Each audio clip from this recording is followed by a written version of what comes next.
And maybe you found it as tiring as I did trying to keep up with her. I think she's getting worse every day. I hope you've had a really good start to the day. Hope everything's went well. Hope your breakfast was delicious. Hope your family are being kind. Hope you're being kind to your family. But let's offer up the start of our day together. Whether it's been good or bad, let's offer it up together by making the sign of the cross. Let's do that together now. In the name of the Father, and of the Son, and of the Holy Spirit. Amen. I'm going to say our school prayer together. We know our school prayer is very, very simple, but it's a great prayer because it recognizes however your day started. So let's join our hands and let's say together, Father in heaven, I give you today all that I think and do and say. I give you the good times as well as the bad, the times when I'm happy, the times when I'm sad. Fill me with grace and make me strong. With you at my side, I won't go wrong. Amen. In the name of the Father, and of the Son, and the Holy Spirit. It's really good to see so many of you again this morning. It's good that you keep coming. This week in assembly, because I did assembly on Monday, and I did assembly on Tuesday, and I know Mrs. Atherton did assembly on Wednesday, and I know it wasn't as good as mine, but we've had 3 assemblies this week. We're back again, and our theme this week in assembly is the I can't say that word. The Epiphany, that's the one. We're thinking about the 3 wise men in the gospel who come to visit with Jesus. Now, we've talked a lot this week about gifts, and I know that yesterday Mrs. Atherton was talking to you about how we celebrate a birth and how we would send an invitation out to other people, and she was talking about sending text messages and Instagram and WhatsApp and all these things I don't really understand. So today I want to think about the Epiphany in a different way, and today I want to think about how different countries around the world celebrate the Epiphany. And I've chosen 4 countries in particular today. But you know me, I get a bit muddled at the best of times, and I think I've made some mistakes, and I'm going to need your help today. They celebrate the Epiphany in Spain in a different way to us. In Poland, they celebrate it in a different way to us. Might be some people on the call today who can work that one out for me. In a place called Peru, I'm going to ask you a question in a minute about Peru. They celebrate it in a different way. And in a place called Turkey, another country, they celebrate the Epiphany in a different way again. Now, I've got some keywords today, but I've mixed them up. So let's get our starter question just to get you warmed up. Can you tell me, in the chat, can you tell me which continent you would find Peru in? I'll give you a bit of help. There's North America, South America, Europe, Africa, Asia, Australasia, and Antarctica. So they're the 7 continents. But in which of those continents do you think you'd find the country of Peru? So it's either North America, South America, Europe, Africa, Asia, Australasia, or Antarctica. I'll give you a second, and I'm going to ask Mr. Kenner. And let's see how you get on. And don't forget countries and continents. I love capital letters for things like that. So 15 seconds on the chat. What do you think the answer is? We've got a few people saying Asia. Oh, wait, okay. Who said Asia? Give me a name of someone who said Asia. Oh, it's flying fast, isn't it? It's going really fast. Oh. Kezia said Asia. Kezia said Asia. Okay. Did anybody say Antarctica? One person did. Oh, where have they gone? That was David. David said Antarctica. Okay. A few people saying, well, a lot of people saying South America. Very few of them use capital letters. Oh, I'm not taking their answers are wrong. Then I'm afraid anybody who said South America and didn't put capitals in. Foppe did put capital letters. What? Foppe. Foppe said South America. With capital letters. With capital letters. Foppe, good job. You are correct. Everybody else in this call, they're absolutely wrong because they didn't do what you did, Foppe. But Peru is in South America. That's really good. We'll come back to the chat in a second or two. We'll come back to the chat in a second. I've got another question for you in a moment. I'll tell you about the 4 ways that these 4 countries celebrate the Epiphany that's a little bit different to us. And then I'll ask you if you can match up one of the countries with one of the celebrations. In one of the countries, children put grass and water outside their house. So in one of these 4 countries, children put grass and water outside their house. Now, what would that have to do with the Epiphany? Why would you put grass and water outside your house for the Epiphany? Can we think back to the gospel story and think about how the wise men travelled? If you can use the chat now, what do you think that's about? Grass and water and the Epiphany. I'm struggling to make the connection. Can't be to do with maybe Jesus. Someone said thanking God. Could be with thanking God. Is there any part of that story, the Epiphany, the wise men? Let me get my pages back. Oh. We looked at 2 pictures this week, didn't we? We looked at this image of the Epiphany and the wise men. Well, this might be more helpful. We also looked at this image this week. Ah. Does that help in the chat?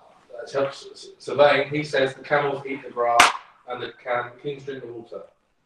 Good man, Sabine. The grass in particular is for how the wise men travelled, because we know the wise men travelled from a long way away, and that tells us in the Bible that Jesus came for everybody around the world, no matter where they came from. That's really good. Another way they celebrate the Epiphany around the world is to do with giving gifts. And in one of our 4 countries, children receive gifts on the Epiphany. So I know here in the United Kingdom and England, children receive gifts on Christmas Day, but in one of our countries, children receive gifts on the Epiphany. So if you're very good and very persuasive, you could argue to your parent that you need to get presents on your birthday and on Christmas, and you can say that Mr. Hannon said you have to get presents on the Epiphany as well. But which of our countries was that? In one of our countries, they have big parades. Probably haven't got them this year because of how things are, but they go out on the streets and they celebrate, and people dress up like the wise men and they parade. And that's one of our 4 countries. And the last way that some people celebrate the Epiphany, this is the worst way of all. The last way that some people celebrate the Epiphany in one of our countries is they dive into freezing cold water. Could be a lake, could be a river. And in that lake or river, the priest throws one wooden cross. And the aim of the group is to discover or is to retrieve that wooden cross that's been thrown into the freezing water. And the people dive into the freezing water on the 6th of January when it's going to be cold to try to find that wooden cross. Now here's your question for the chat. Do you think you could match up one of the celebrations with one of the countries? Now, if you've got Polish parents or grandparents, I don't want to put you under any pressure, but if you get this wrong, you're going to be in big trouble at home. If you've got Spanish connections in your family, you might be able to work that one out. I don't know that we've got anybody who's got relations in Peru or Turkey in our school, but you never know. So, using the chat, can you work out which country might go with which celebration? So you can put 1 in the chat, 2 in the chat, 3 in the chat, or 4 in the chat. Big reminder again, if you want to get the right answer, you'll need to put the name of the country with a capital letter. I'll give you, as a hard question, I'm going to give you, ooh, you're smart people. I'm going to give you 1 minute to see if you can match up a country with one of those celebrations for Epiphany. Off you go. So far, Muna has said parades in Spain. Right. Marcel thinks Spain and parades as well. Right. Pisayo's linking water and Poland. Right. Elena says Spain and presents. Right. Joseph thinks freezing water with Turkey. Does he? He does. Has he put a capital letter for Turkey? He does have a capital letter. Oh, he could be well on his way then. No full stop, but he does have a capital letter. I'll let him away with that, as long as he's got a capital with the country today. Pisayo thinks parades in Turkey. Right, okay. Have you Yes. got any Polish children on this call this morning? I've got Polish children, but nobody's saying it. Are the Polish children letting down their Philip Polish thinks parents? Poland. Who thinks that? That's Philip. Philip. Oh, okay. Let's see. Daisy Marie thinks Peru and gifts. Does she? Polly thinks Spain and presents. Claudia thinks Poland and parades. Right. Andy says water in Turkey. Okay. Sylvain is pretty sure that parades are from Spain. Okay. Okay.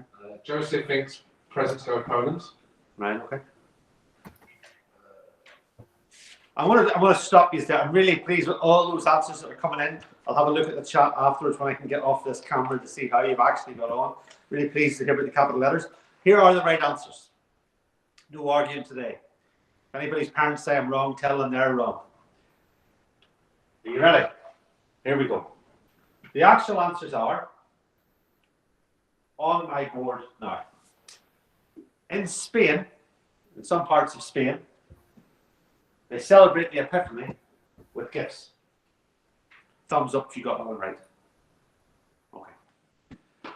In Poland, in some parts of Poland, they have parades. Thumbs up if you got that right. The grass and the water that's put out for the camels outside the house, that was Peru. And Peru, as we remember, that's in South America. And the freezing cold water and trying to retrieve the wooden cross, that's in Turkey. So if you got 1 out of 4, well done. If you got 2 out of 4, even better. If you got 3 out of 4, you've got a big brain. If you got 4 out of 4, you definitely cheated. And if you got none out of 4, oh no, you got 0, you have to come back again tomorrow and try again in assembly tomorrow. Now, different parts of the world celebrate the Epiphany in different ways, but that's not the important bit. The important bit is that they celebrate at all. And the reason why different places celebrate in different ways is to mark out the 6th of January as special. And it's a reminder to us in the Bible that Jesus came not just for the Jewish people of Israel, because he did come for them, but Jesus came not just for them and not just for the people in the Middle East and the people in Asia. He came for the people in Asia. He came for the people in Africa. He came for the people in Australasia and Europe and South America and North America and even those people down in Antarctica too. Jesus came for everybody. And it's a reminder to us that in our faith, the gifts that we are given are for all. I asked you at the start of the week to think about what gifts you had. Maybe you had the gift of love, or you had the gift of patience, or you had the gift of giving your attention to other people. And I asked you this week to challenge yourself at home to share those gifts with others. I hope you've been able to do that so far. If you haven't yet been able to share your gifts the way you hoped to, well, you've still got one more day. I want to finish with 2 things. The first thing is I want to finish with a quick message that there will be another assembly tomorrow at 10:30. There will be a story time with Miss Kirby, and the story time with Miss Kirby at 2 p.m. was really popular, I think, this week, Mr. Kenner, is that right? Yeah. And then, because we had some requests, also a story time at 3 p.m. and that's aimed more at our year 3, 4, 5 and 6 children, I think. So there are 2 story times with Miss Kirby this afternoon, one at 2, one at 3. Could you say that again, Mr. Hannon? We had a bit of feedback. No problem. Story time this afternoon at 2 o'clock, and that'll be Miss Kirby reading a story for our younger pupils. And then at 3 o'clock, Miss Kirby is going to do another story time for our older pupils. And if you've been coming to those story times, I know they've been really enjoyable. And it's a good opportunity to put your feet up on the sofa and just listen to a story being told by someone who's really good at telling stories. Now, 2 things. First, if your family have come to collect a Chromebook and you're in year 3, year 4, year 5 or year 6, that is great. If you are in year 3, year 4, year 5 or year 6 and your parents haven't come to collect a Chromebook for you yet, can you tell your parents to get a bit of a move on? Because a Chromebook is the best way for you to do your Google Classroom work. So if you're in year 3, year 4, year 5, year 6, we have a Chromebook for you here in school. So just encourage your parents to come and collect that. All your parents have to do is phone the school office or email the school office to say, we're coming to pick it up, and we will get it ready for you. And if you haven't been doing that yet, you should. It's much easier to do your Google Classroom work on it than on a phone or even an iPad or anything else. The second message, and I'm telling you children because parents never listen to me, I've got a meeting for parents tomorrow at 11 o'clock. So if you could tell your parents that there'll be a meeting just for them at 11 o'clock tomorrow, and if they watch out for the newsletter today, they'll see an invitation to that meeting. It's a Google Meet like this. There's a Google Meet for parents at 11 o'clock tomorrow. So we're very grateful if you could do that. So story time at 2, story time at 3, back tomorrow for PE at 9:15, back for assembly at 10:30. And thank you for coming to our assembly this